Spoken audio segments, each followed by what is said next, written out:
ஆச்சி மசாலா எந்த சமையலும் ருசி தேடும் ரகசியம் 20 ரூபாய்.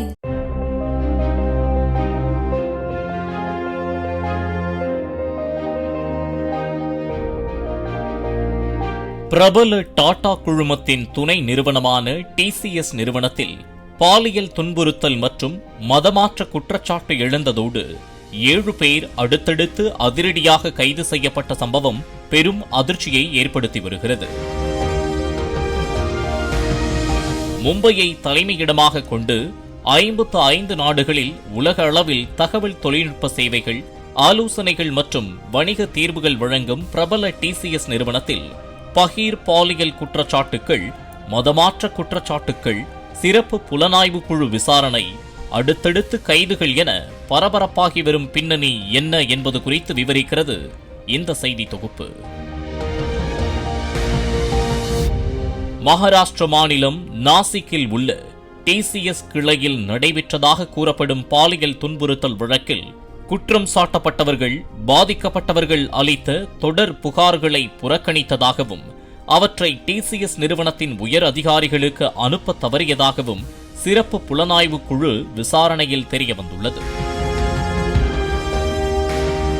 பாலியல் வன்கொடுமை, திருமணம் செய்து கொள்வதாக ஆசை காட்டி பழகுதல், மோசடி மற்றும் மத உணர்வுகளை புண்படுத்துதல் போன்ற குற்றச்சாட்டுக்களை பாதிக்கப்பட்ட பெண்கள் முன்வைத்துள்ளதாக தகவல் வெளியாகியுள்ளது. அதுவும் HR மேனேஜர் நிடா கான் என்பவர் புகாரை மூடி மறைக்கவும் குற்றம் சாட்டப்பட்டவர்களை பாதுகாக்கவும் முயன்றதாக கூறப்படும் சூத்திரதாரியாக செயல்பட்டதாக அதிர்ச்சி தகவல் வெளியாகியுள்ளது. குற்றம் சாட்டப்பட்டவர்களுக்கு இடையே சுமார் 78 சந்தேகத்திற்குரிய செல்போன் அழைப்பு பதிவுகள், மின்னஞ்சல்கள் மற்றும் உரையாடல்களை காவல்துறையினர் கைப்பற்றியுள்ளனர். அது தொடர்பான பண பரிவர்த்தனைகள் நடைபெற்றதாக ஆதாரங்களையும் காவல்துறையினர் கண்டறிந்துள்ளனர்.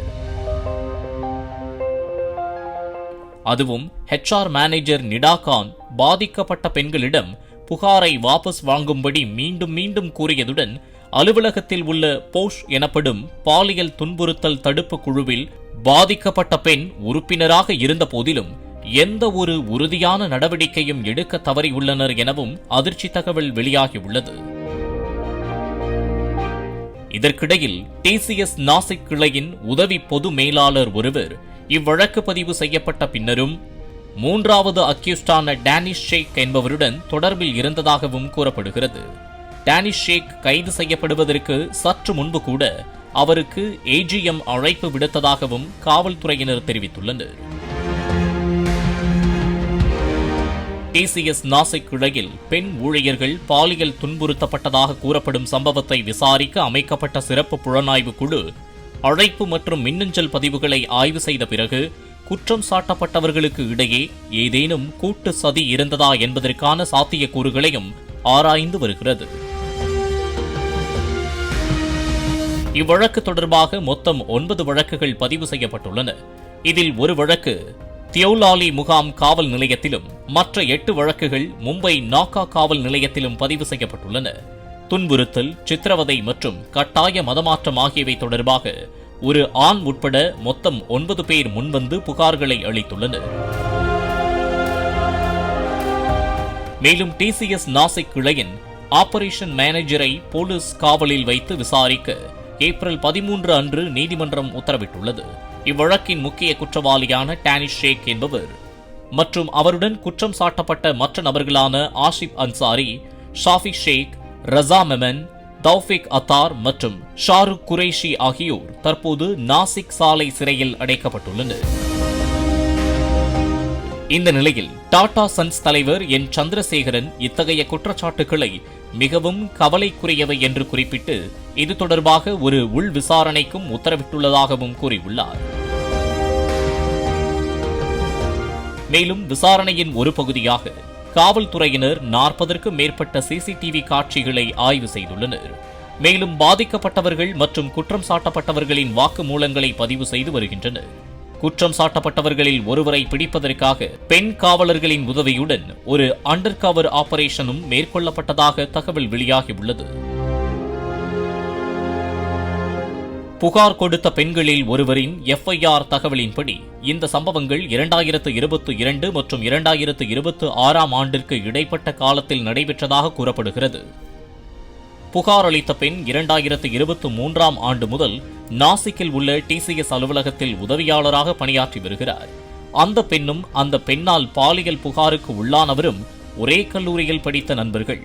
குற்றம் சாட்டப்பட்ட அந்த நபர் அந்த பெண்ணிற்கு தனது நிறுவனத்தில் வேலை வாங்கி தருவதாக உறுதியளித்துள்ளார். அதன் பிறகு கல்லூரி முடிந்ததும் அந்த பெண்ணை அடிக்கடி சந்திப்பதற்கு அவர் அழைத்துள்ளார். படிப்பு முடிந்த பிறகு அதே நிறுவனத்தில் நேர்காணலில் பங்கேற்க சொன்னதன் அடிப்படையில் அந்த பெண் அங்கு உதவியாளர் பணிக்கு தேர்ந்தெடுக்கப்பட்டுள்ளார் என்று குறிப்பிடப்பட்டுள்ளது. குற்றம் சாட்டப்பட்ட நபர் அந்த பெண்ணை 2024 ஆகஸ்ட் மாதத்தில் ஒரு சுற்றுலா விடுதிக்கு அழைத்துச் சென்று அவரை கட்டாயப்படுத்தி உறவு கொண்டதாக முதல் தகவல் அறிக்கையில் குற்றம் சாட்டப்பட்டுள்ளது. மேலும் அவருக்கு ஏற்கனவே திருமணமாகிவிட்டது என்பது அந்த பெண்ணிற்கு தெரிய வந்துள்ளது. இந்த நிலையில் அந்த நிறுவனத்தில் பணியாற்றும் அந்த ஆணின் நண்பர் ஒருவர் அந்த பெண்ணின் வீட்டிற்கு சென்றுள்ளார். அவர்களது உறவு குறித்து பெண்ணின் குடும்பத்தாரிடம் சொல்லிவிடுவதாக மிரட்டி தன்னுடனும் இருக்க வேண்டும் என்று வற்புறுத்தியுள்ளார் என்றும் புகார்கள் எழுந்துள்ளது. அந்த 2 நண்பர்களும் அந்த பெண்ணை தங்கள் மதத்திற்கு மாறுமாறு தொடர்ந்து கட்டாயப்படுத்தி அழுத்தம் கொடுத்து வந்துள்ளனர் எனவும் புகாரில் தெரிவிக்கப்பட்டுள்ளது. இந்த நிலையில் விசாரணை தற்போது தொடர்ந்து நடைபெற்று வருகிறது. அனைத்தும் முழுமையாக ஆராயப்பட்ட பின்னரே இறுதி முடிவுகள் எட்டப்படும் என்றும் அதிகாரிகள் தெரிவித்துள்ளனர். பாலியல் துன்புறுத்தலோடு மதமாற்ற குற்றச்சாட்டும் எழுந்ததால் இது தொடர்பாக தேசிய புலனாய்வு முகமையான NIA, பயங்கரவாத எதிர்ப்பு படையான ஆன்டி டெரரிசம் ஸ்குவாட் மற்றும் மாநில உளவு பிரிவுகளுக்கு காவல்துறை கடிதம் எழுதியுள்ளதாகவும் தகவல் வெளியாகியுள்ளது. மேலும் தீவிரவாத தொடர்புகள் அல்லது வெளிநாட்டு நிதி உதவி இருக்கலாம் என சமூக ஊடகங்களில் பரவி வரும் யூகங்களுக்கு போலீசார் பதிலளித்து வருவதாகவும் காவல்துறை ஆணையர் சந்தீப் கர்னிக் தெரிவித்துள்ளார். அனைத்து கோணங்களிலும் ஆராயப்பட்டு வந்தாலும் அத்தகைய குற்றச்சாட்டுகளுக்கு இதுவரை எந்த ஆதாரமும் இல்லை என்று அவர் தெளிவுபடுத்தியுள்ளார். இதுவரை 6 ஊழியர்களும் ஒரு உதவி பொது மேலாளரும் கைது செய்யப்பட்டுள்ள நிலையில் குற்றம் சாட்டப்பட்ட மற்றொரு பெண் தலைமறைவாக உள்ளார். குற்றம் சாட்டப்பட்டவர்களில் பலர் டிசிஎஸ்ஸில் உயர் பதவிகளில் வகித்ததாகவும் தங்களது பதவிகளை பயன்படுத்தி கீழ்நிலை சக ஊழியர்களை பாலியல் ரீதியாக குறிவைத்ததாகவும் காவல்துறை தெரிவித்துள்ளது. டிசிஎஸ் ஊழியர்களிடம் பேசுவதற்கும் அச்சமின்றி சம்பவங்களை புகாரளிக்க அவர்களை ஊக்குவிப்பதற்கும் பெண் காவல்துறை அதிகாரிகள் உள்ளிட்ட டீம் பணியிடத்திற்கு அனுப்பப்பட்டதாகவும் போலீசார் தெரிவித்துள்ளனர். எந்த சமையலும் ருசி தேடும் ரகசியம் 20 ரூபாய்.